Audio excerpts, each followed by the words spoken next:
All right, hello. I'm Ben Hagenhofer-Daniell, filling in for Ryan Smith, who couldn't be here today. I'm a research faculty at the University of Utah. I've been there for about 2 years and working on mass timber for about 2 years, and then a sort of suite of other topics that relate to that, particularly manufacturing, prefabrication, offsite building construction methods, and the integrated way in which those things go together. This presentation, if you were at the workshop in Madison, you'll recognize a lot of this stuff. It's going to be an overview of some ongoing projects, or actually completed projects and research. The reports that we've been working on that I'll reference are all available on our website. I have some hard copies if you want to hunt me down and look at something specifically.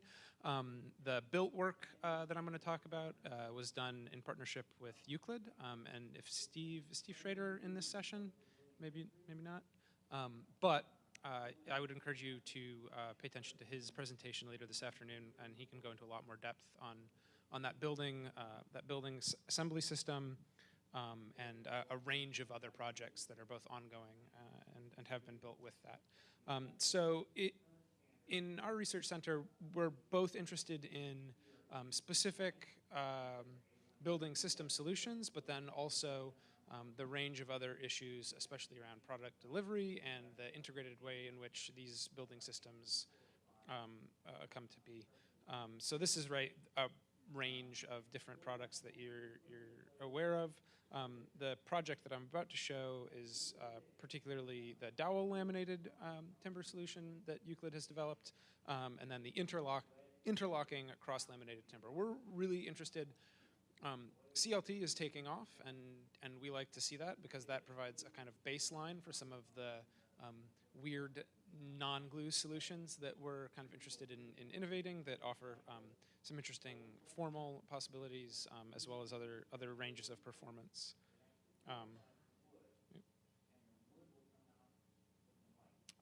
So again, this is Euclid Timber, and they also have the Hundeker booth downstairs. They've been a really great partner for us in terms of built work to test some of this stuff and develop that product. So this is interlocking cross-laminated timber that uses a kind of dovetail and tongue and groove system to create a range of different things, all without glue, all sort of milled and assembled, and that implies a kind of a very different manufacturing and production method that, again, I'll just name check Steve one more time. As that was being developed, oh, and I should also mention, you'll see the blue stain there on that panel that we're testing there. Most of the built stuff we're looking at in the context of the wealth of standing beetle kill pine in the Intermountain West. There's a massive untapped resource of that dovetails with a lot of the Forest Service and USDA priorities about fire and forest health and that kind of thing. So there's a real opportunity that still exists there. Euclid is making almost all of their stuff out of that, but that's a drop in the bucket compared to what's actually available in terms of that timber resource that is standing dead that would otherwise. In terms of creating a high-value product out of something that's sort of currently waste wood, I mean, the other area where beetle kill pine is going into biofuels, which you're burning it and putting that carbon right back into the atmosphere. So we like to think that building something out of it is a bit of a better use. As you can see, and like I said, we sort of follow along with a lot of the CLT research as a baseline for some of the things that we're doing. This is not necessarily a solution for tall timber, but I want to see the range of low-rise, mid-rise, 3 to 5 story, that kind of thing, so that we can get some of these other products off the ground as well. In terms of the integrated nature, so we're looking at structure, but we're also looking at hydrothermal performance. This is based on some work that Sam Glass at FPL did, just determining sort of maybe what are some best practices in Utah, where a lot of the early work and case studies with this product were. It's very, very dry. The detailing is going to be a little bit different here in the Northwest. But this, the recommended detailing that we came up with was vapor open. But it looks like with something that's vapor tight, that'll also work according to the models. I do think there's still a lot of room to move in hydrothermal performance, both in this product and in some of the more mainline products like CLT. I think massive timber performs a little bit differently when compared against a regime that was developed for cavity wall insulation and R values, right? In terms of actual thermal comfort and performance, it's not necessarily measured the same way. So I think there's definitely some work still to be done there. This is the Dowel Laminated product for floors and roofs that Euclid has developed. It's built to stock and then assembled to order, so they have sort of set sizes and cassettes of the ICLT, and then depending on the project.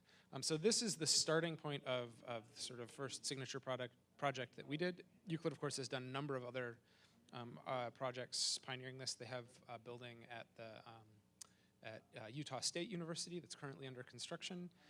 But this was a project, and in terms, again, of the sort of integrated design, also from an academic standpoint, you know, we're all at universities, can mean something a little different. So we're always looking to integrate our research with our pedagogy, so and our other ambitions as architects operating in the world, right? So this project was with the Girl Scouts in Utah, designing a series of cabins. So we took that opportunity as a kind of outreach.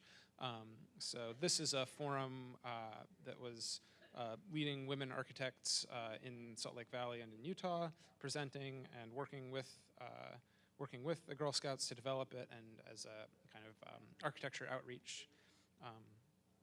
And then, of course, we take every opportunity to go see where things are actually built, right? Anytime you can get architects out of the classroom and onto the shop floor or the job site, the better, right? There's always something to be gained by that. This is the beginning of that actual project of those cabins. There you go. You can see there's definitely, of course, some advantages. You know, it gets built a little bit different, right? So each piece that goes in is milled to fit with the machinery. Again, Euclid represents Hundiger, and that's the equipment they're using for all of this stuff, which is, again, very different from sort of massive glue-up tables that you would need. So there's, again, some different stuff there. These cabins, it's worth noting, are sort of 3-season, 2-season kind of situation. So the thermal performance is a little bit different. Again, students out to see things underway. The finished thing, very nice, very elegant. The architects involved, the faculty involved with the design side of this were Aaron Karaher and Jörg Rugemer.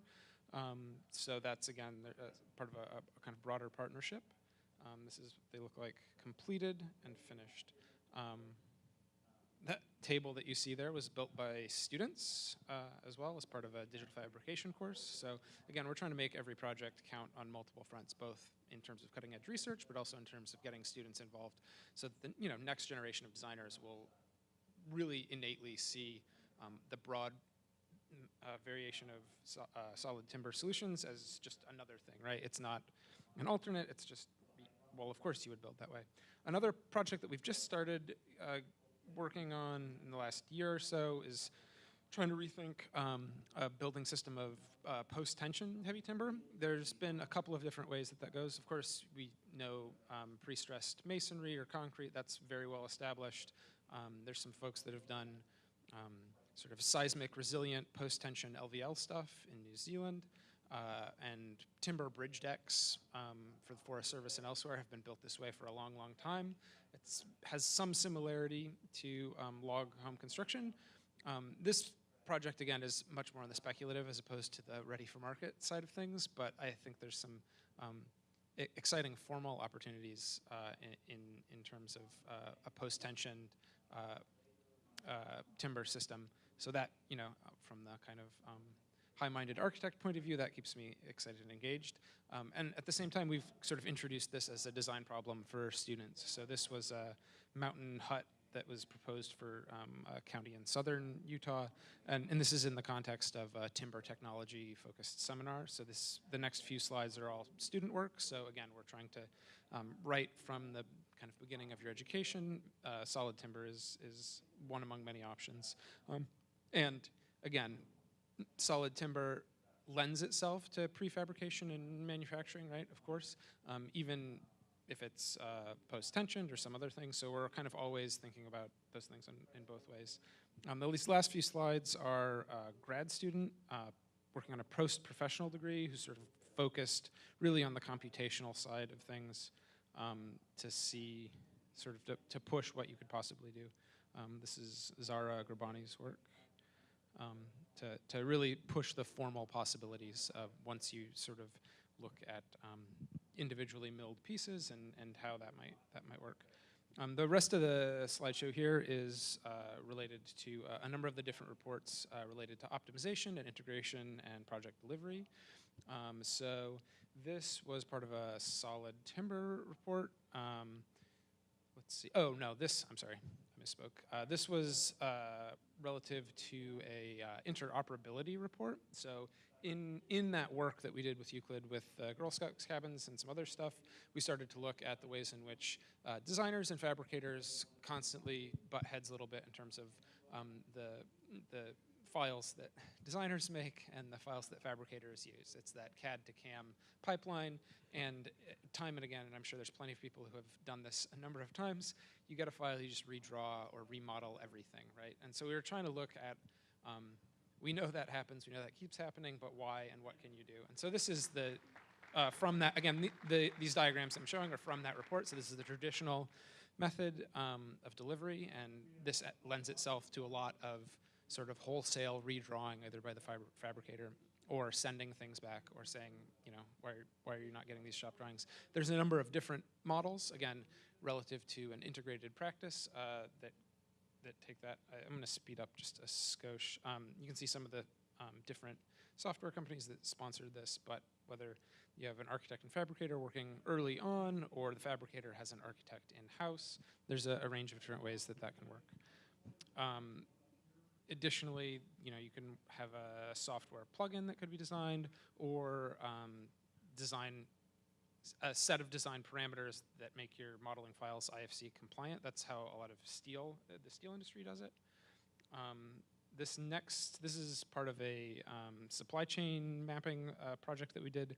So where we were saying, okay, we have this beetle kill pine resource. If it was actually taken up to scale, where in this region are the resources that we need, and how would that supply chain have to adapt? So the logging, the milling, particularly the drying and moisture control is going to be a little bit different for that than for how things are currently set up. So we had somebody going in and looking, and this is the typical supply chain that Euclid uses. Again, they've been a very good partner for us.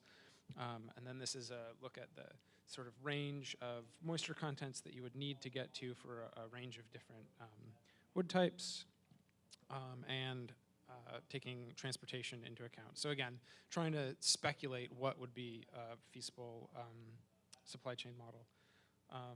Okay, this is the solid timber report, and this was based on a survey of both UK and US buildings. The main takeaway from this, and I'll keep moving a little bit, at least when we did this report, we were looking at about 500 buildings in the UK compared to about 100 in the US. And at that time, there was, you know, we were beginning to see code uptake in the US. There was still no specific code in the UK. We have local manufacturers here. The UK is still importing stuff from continental Europe. Yet they're still building more and more and more. And so that gets a little bit at perhaps the quote that Todd led with, that there may be something other than just this, you know, we know that solid timber performs well, and we know some of the economics of it, but there may be some other things at play in terms of education outreach. I frankly feel, given this meeting, the meeting in Madison, that the curve on that is super steep, and that may even be out of date at this point. This study, again, this whole report is on our website. This was a series of about 17 case studies where we looked at solid timber buildings and set up a comparable case study with conventional construction methods, trying to parse out what exactly were the advantages or benefits. The biggest single advantage that we could see in this is going to be schedule, and then the budget impacts from schedule. So that's kind of across across scales and programs, that was definitely the case. There's other finer grain stuff, but that was the really big takeaway from that, which is, again, maybe sort of an obvious point, but worth evidencing, right? So this looks like, what would be the savings over a conventional construction method if you were able to move it 25% faster, that kind of thing. And I do think that that schedule, as more and more designers and manufacturers become comfortable with the integrated delivery method that's necessary, I think that those schedule savings will only increase. Again, this is a specific one, and then I'll close with this. This is really just sort of an areas of research, extrinsic research, so not based on the inherent materials of properties of the material, but the way in which that product and that material integrates and works across scales and how buildings are delivered. So there's a full range of kind of other than verifying how it burns or verifying how it shakes in an earthquake. There's a full range of sort of societal and economic and business case work that needs to be done to kind of round out that picture, and that's where we tend to emphasize things.